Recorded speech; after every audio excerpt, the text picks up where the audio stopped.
Don Quijote de la Mancha, por Miguel de Cervantes Saavedra. Primera parte. Capítulo 1, que trata de la condición y ejercicio del famoso hidalgo Don Quijote de la Mancha. En un lugar de la Mancha, de cuyo nombre no quiero acordarme, no ha mucho tiempo que vivía un hidalgo de los de lanza en astillero, adarga antigua, rocín flaco y calvo corredor. Una olla de algo más baja que carnero, salpicón las más noches, duelos y quebrantos los sábados, lentejas los viernes, algún palomino de añadidura los domingos, consumían las 3 partes de su hacienda. El resto de ella concluía en sayo de velarte, calzas de velludo para las fiestas con sus pantuflos de lo mismo. Los días de entre semana se honraba con su vellore de lo más fino. Tenía en su casa una ama que pasaba de los 40 y una sobrina que no llegaba a los 20 y un mozo de campo y plaza que así ensillaba el rocín como tomaba la bodadera. Frisaba la edad de nuestro hidalgo con los 50 años, era de complexión recia, seco de carnes, enjuto de rostro, gran madrugador y amigo de la casa. Quieren decir que tenía el sobrenombre de Quijada o Quesada, que en esto hay alguna diferencia en los autores que de este caso escriben, aunque por conjeturas verosímiles se deja entender que se llama Quijana, pero esto importa poco a nuestro cuento, basta que en la narración de él no se salga un punto la verdad. Es, pues, de saber que este sobredicho hidalgo, los ratos que estaba ocioso, que eran los más del año, se daba a leer libros de caballerías con tanta afición y gusto, que olvidó casi de todo punto el ejercicio de la casa y aun la administración de su hacienda, y llegó al tanto su curiosidad y desatino en esto, que vendió muchas hanegas de tierra de sembradura, para comprar libros de caballerías en que leer, y así llevó a su casa todos cuantos pudo haber de ellos, y de todos ningunos le parecían tan bien como los que compuso el famoso Feliciano de Silva, porque la claridad de su prosa y aquellas intrincadas razones suyas le parecían de perlas, y más cuando llegaba a leer aquellos requiebros y cartas de desafío, donde en muchas partes hallaba escrito: la razón de la sin razón que a mi razón se hace, de tal manera mi razón enflaquece, que con razón me quejo de la vuestra fermosura, y ya también cuanto leía, los altos cielos que de vuestra divinidad divinamente con las estrellas se fortifican, y os hacen merecedora del merecimiento que merece la vuestra grandeza. Con estas y semejantes razones perdía el pobre caballero el juicio, y desvelábase por entenderlas, y desentrañarles el sentido, que no se lo sacara, ni las entendiera el mismo Aristóteles, si resucitara para solo ello. No estaba muy bien con las heridas que don Belianis daba y recibía, porque se imaginaba que por grandes maestros que le hubiesen curado, no dejaría de tener el rostro y todo el cuerpo lleno de cicatrices y señales, pero con todo alababa en su autor aquel acabar su libro con la promesa de aquella inacabable aventura, y muchas veces le vino el deseo de tomar la pluma y darle fin al pie de la letra como allí se promete, y sin duda alguna lo hiciera, y aún saliera con ello, si otros mayores y continuos pensamientos no se lo estorbaran. Tuvo muchas veces competencia con el cura de su lugar, que era hombre doctor graduado en Sigüenza, sobre cual había sido mejor caballero, Palmerín de Inglaterra o Amadís de Gaula, mas maese Nicolás, barbero del mismo pueblo, decía que ninguno llegaba al caballero del Febo, y que si alguno se le podía comparar, era don Galaor, hermano de Amadís de Gaula, porque tenía muy acomodada condición para todo, que no era caballero melindroso, ni tan llorón como su hermano, y que en lo de la valentía no le iba en saga. En resolución, él se enfrascó tanto en su lectura, que se le pasaban las noches leyendo de claro en claro, y los días de turbio en turbio, y así, del poco dormir y del mucho leer. Se le secó el cerebro,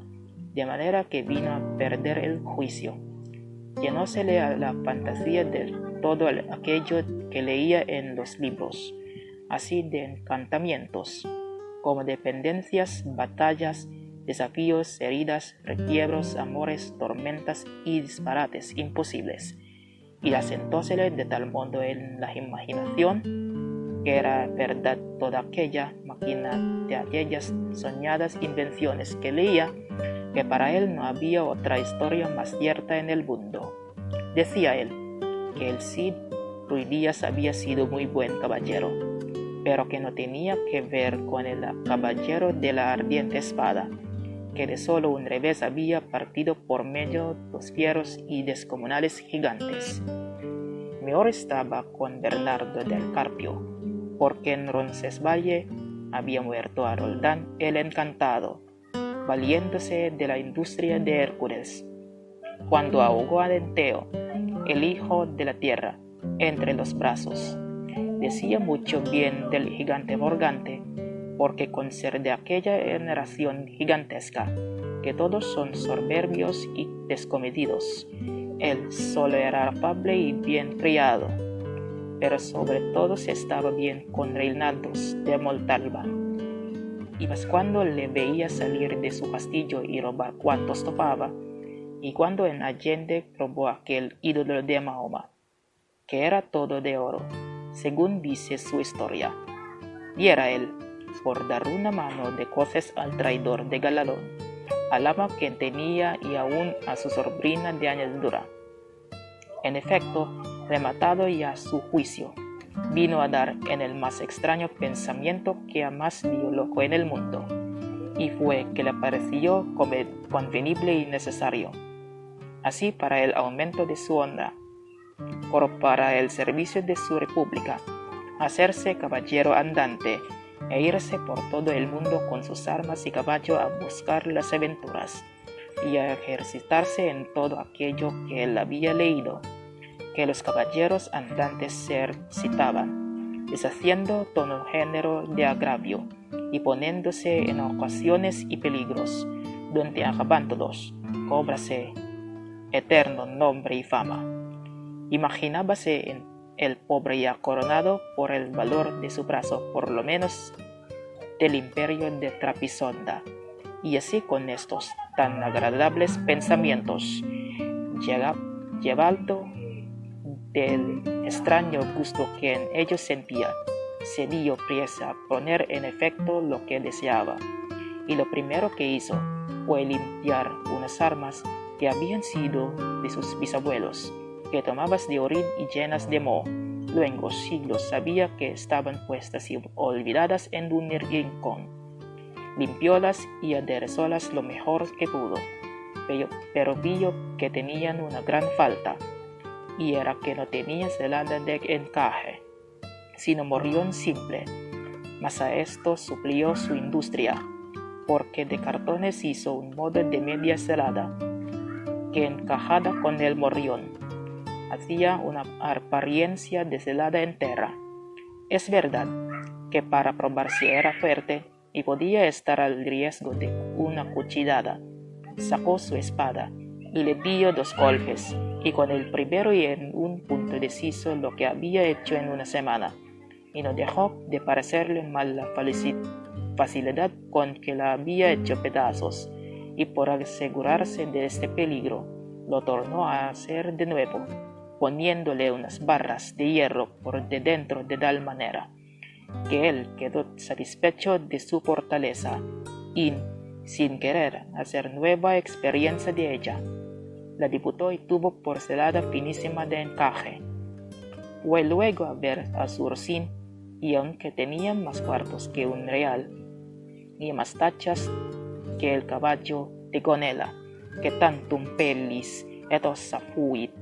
le pareció que ni el bucéfalo de Alejandro, ni Babieca el del Cid con él se igualaban. 4 días se le pasaron en imaginar qué nombre le pondría, porque, según se decía a sí mismo, no era razón que caballo de caballero tan famoso, y tan bueno él por sí estuviese sin nombre conocido, y así procuraba acomodársele, de manera de declararse quién había sido, antes que fuese de caballero andante, y lo que era entonces, pues estaba muy puesto en razón, que mudándose un señor estado, mudase él también el nombre, y lo cobrase famoso y de estruendo,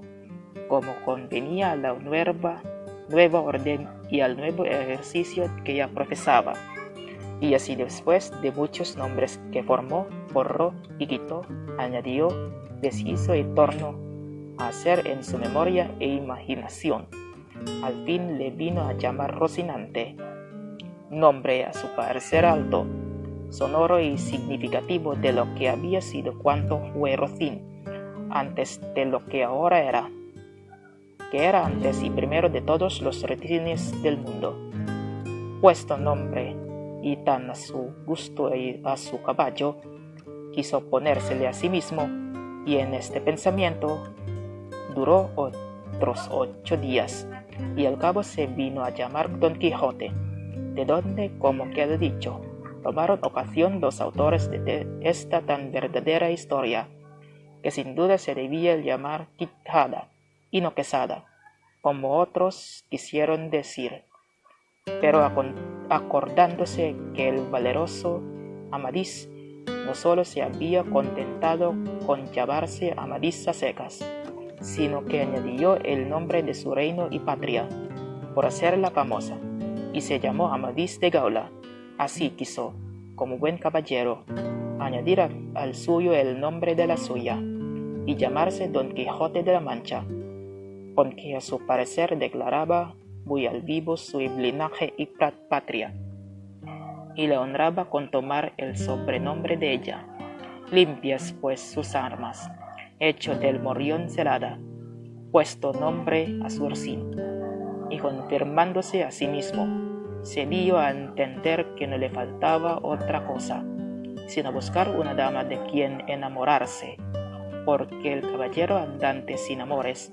era árbol sin hojas, sin fruto, y cuerpo sin alma. Decíase él, si yo por malos de mis pecados, por mi buena suerte, me encuentro por ahí con algún gigante, como de ordinario les acontece a los caballeros andantes,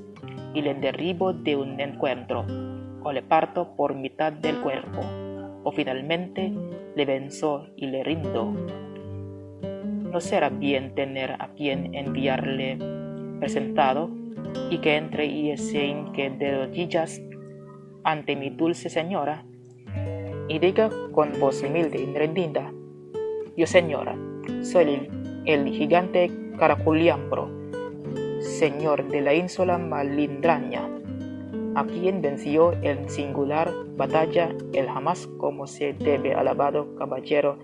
Don Quijote de la Mancha, el cual me mandó que me presentase ante la vuestra merced, para que la vuestra grandeza disponga de mí a su talante. Oh, cómo se holgó nuestro buen caballero cuando hubo hecho este discurso, y más cuando halló a quien dar nombre de su dama. Y fue, a lo que se cree, que en un lugar cerca del suyo había una moza labradora de muy buen parecer, de quien él un tiempo anduvo enamorado, aunque según se entiende, ella jamás lo supo ni se dio cata de ello. Llamábase Aldonza Lorenzo, y a ésta le pareció ser bien darle título de señora de sus pensamientos, y buscándole el nombre que no desdijese mucho del suyo, y que tirase y se encaminase al de princesa y gran señora,